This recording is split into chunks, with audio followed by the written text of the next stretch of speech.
You look great. Thank you. You really do. I mean, you're styling always. Thank You you. know.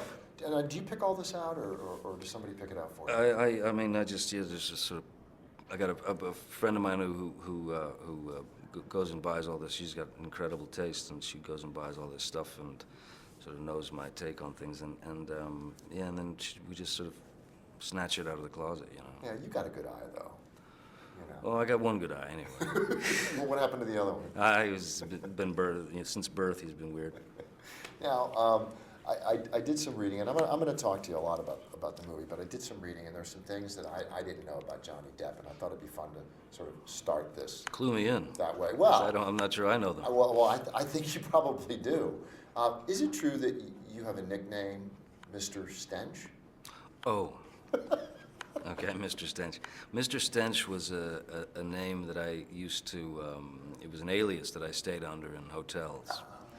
And the gig was that any time you could come up with an interesting name to stay, in terms of an alias to stay under,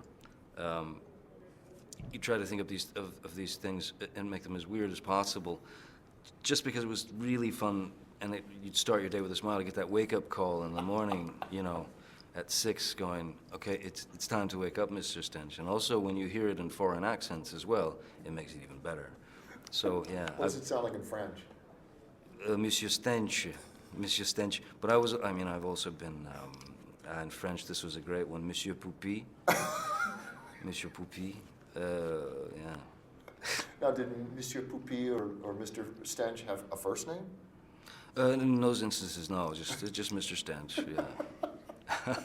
And what about another one that I heard about, Colonel? Colonel, that's a title that was bestowed upon me by Hunter S. Thompson.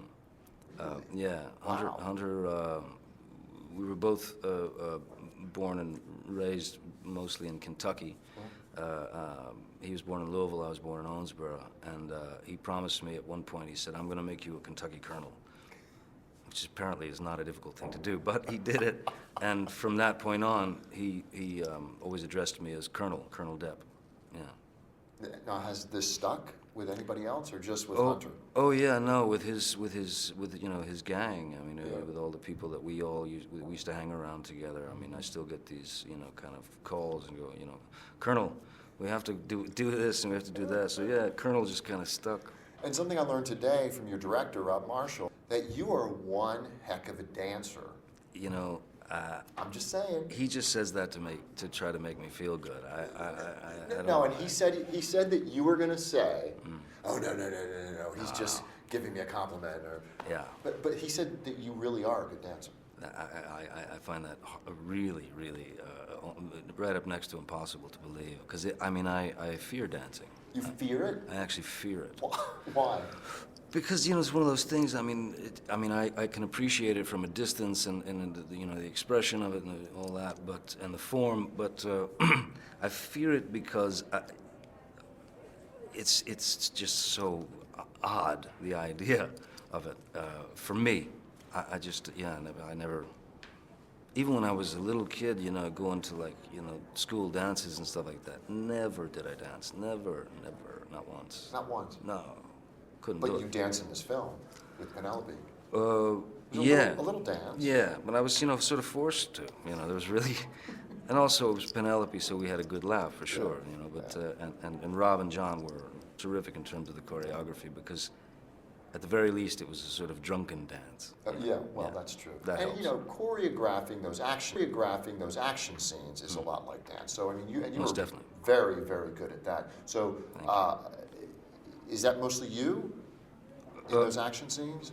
Oh yeah, I mean, the sword fighting and all that stuff is yeah, the majority of it is all of us. You know, it's the actors, and certainly there are some bits that they use the stunt doubles and then they plug you in, you know, somewhere along the line, but because it's too much to learn. But Tough to do though. It is tough to do, but I like it. I've always enjoyed it. You know, I love fencing, and so getting in there to do that is really wonderful. But also, when you got someone like, you know, Penelope, who also, she does have a background in dance, and she came in and just, especially with, you know, her belly and stuff, she was unbelievable. What a trooper. Well, let's talk about that, Belly, because she, from what I understand, was really offering to back out of the film when she found out that she was pregnant. Yeah. But apparently it was a 5-second conversation and everybody said, no, we're going to make this work. Definitely, Were yeah. you thrilled that she stayed on? Of course. I mean, Were you worried, though, with her being pregnant a bit? No, not at all.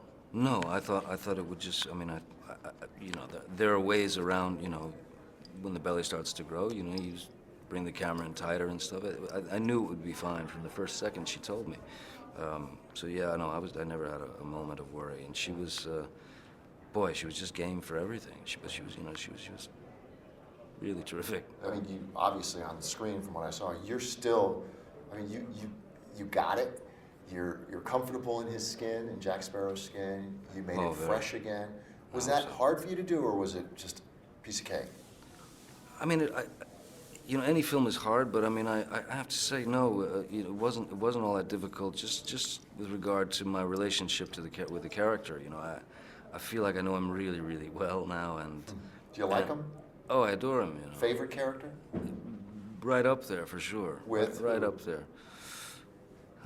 Boy, you know, you'd have to, and maybe Edward Scissorhands, Ed Wood, you know, somewhere in there. Nice. But the thing with old Captain Jack is that it just kind of happens organically, you know. It just sort of, you're there, it clicks, and there's, I feel like the possibilities are endless, you know. You never run out of, I never, as the character, never run out of things to say, never run out of bits of absurdity or irreverence that I can get myself into, and it's sort of a wonderful kind of never-ending, you know, circle. Yeah. It's a gas. Your kids must love the fact that you're part of the Pirates of the Caribbean. I mean, do they think you're the coolest dad? Well, I hope they do. Not because of that, though. No. I just hope they do in any sense. But they do. Yeah, they do love Captain Jack. And what's great is they're of the age now. You know, my boy is 9, and my girl is about to turn 12. And what's great now is they can really experience it. They were with me for the majority of the shoot, and they were on set for the majority of the shoot. So they really got to experience it firsthand. So they're very close to this one. Especially. But the Jack, your son, was more enamored with Iron Man, though, at one point. Is that true? Yeah.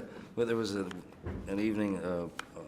Bob Downey, who you know, we've known one another for a million years, and I like how you call Robert Downey Bob. Yeah, you know, and we sort of came up the ranks together, you know, in a weird way, back in the '80s and stuff, and he's someone I've always admired, and we've had a good relationship, and he came over one evening for dinner. He and his wife came for dinner, and my son was just like, you know, sitting. He couldn't believe that he was sitting next to Iron Man. You know, and so I saw Captain Jack leave my son's eyes, you know, and Iron Man was the ticket.